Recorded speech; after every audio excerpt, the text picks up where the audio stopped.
Well, hello, Claire. Hi there. It's lovely to be able to chat with you today. So thank you for coming along. I've got my cup of cacao, which you introduced me to. Very good. I've already drunk mine, so Yeah, I've actually put lion's mane in there as well to actually help with the whole kind of like brain activation instead of coffee.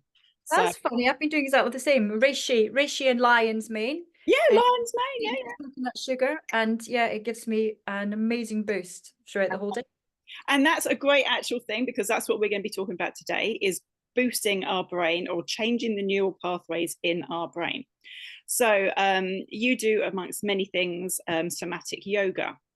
And just after talking to you the other day, we found that there were some great parallels between what RTT can do in transforming the neural pathways in the brain to enable us to think differently and let go of positive thoughts and actually map pathways to positive thoughts. And you were telling me that somatic yoga can do a very similar thing. So over to you. Tell us all about it.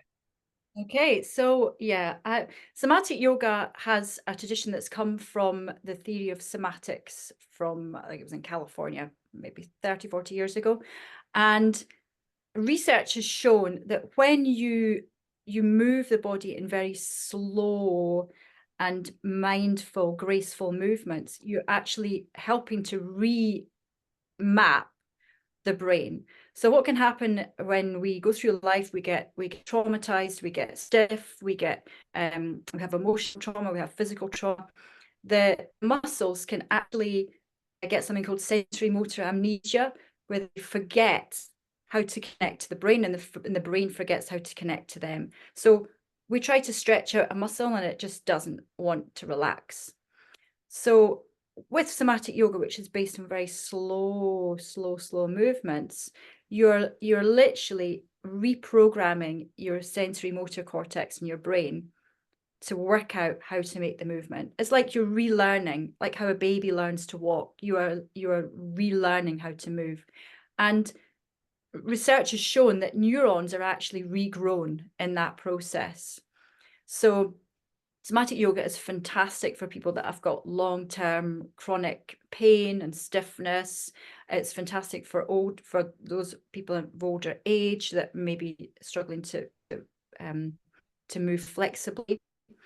So yeah, it's really quite an amazing type of yoga. Yeah, well, I think that that kind of like definitely supports the whole idea which they've come around to recently that an old dog can't learn new tricks because what they have found is that our brains can adapt all throughout all of our lives, even up to later life. So this is actually good for, like you say, older people then to actually be able to regain these kind of neuron. Yeah, 100%. And I have people in my classes who are in their 70s, even in their 80s. Wow. Yeah. Wow. I should Yes, send my mum to you. that I've taught in their 80s. And when I learned they were in their 80s, I was a bit shocked. Then I just put that idea aside, and I treat them just the same as everybody else in the class. Occasionally I'll say, okay, so and so and so and so, maybe you shouldn't do the full expression of that posture, but expect them to be able to do something, and they always can. And it is amazing to see the progress that these people have made. And I also work with people that have had, quite major injuries, because I work through a chiropractic clinic. And when it's practiced consistently, I can hardly believe that they're the same people that came sort of 2, 3, 4 years ago. The flexibility and the movement that they now have, and they're pain free. So that's completely amazing. And yeah, you're right. It's about, I mean, there's so much written now on neuroplasticity. The brain continues to grow and evolve and change. And I strongly believe that the brain and the body are intimately connected, and that we hold everything that has ever happened to us in our bodies. We hold trauma and upsets and emotional disappointments in the physical body through the connective tissue and the nervous system. And yoga of any kind can help to literally release that excuse me, release that trauma, and reprogram us to be more free. So is it much different? You say all yoga kind of works kind of like in enabling this to some degree, but is somatic yoga, have you trained differently? Is it different exercises? How is it different to normal yoga? Yeah, it's slightly different. I mean, I have trained and I teach hatha yoga as well, which is more your sort of traditional type of yoga. So somatic yoga that I teach is still based on traditional hatha positions. So for instance, you might just have, a normal sort of sitting posture in hatha yoga, but in somatic yoga, you're always doing very slow movements, so keeping the body in fluidity. The other thing as well is with somatic traditional yoga, it's considered that you stretch and you stretch and you stretch and you stretch to kind of make or the body the muscles to relax.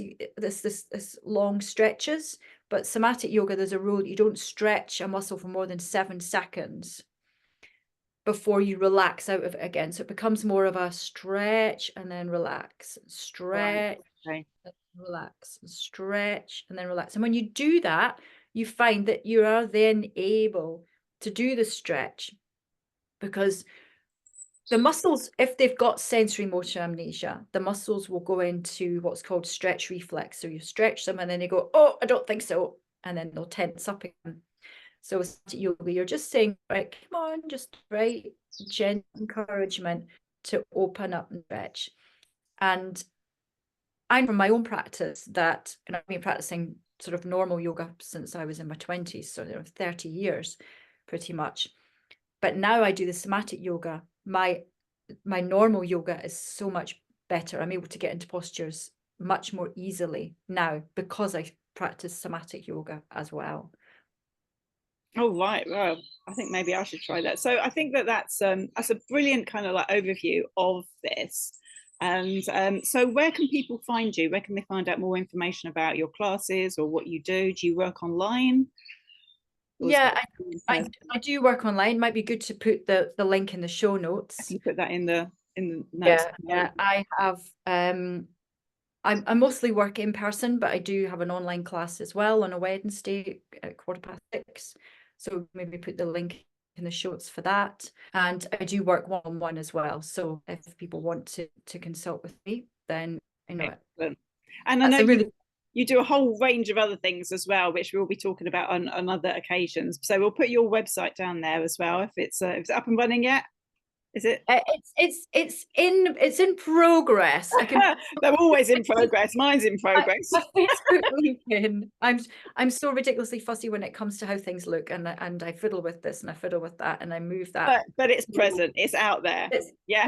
Okay. We'll put that in the link as well. Okay then. Yeah. People come to me to work with life, so that's Cool. Well, it was wonderful to see you, and thank you for all the amazing work that you're doing, Nikki. Yeah, no, that's great, and we'll chat soon. Okay, speak to you later. Bye. Bye.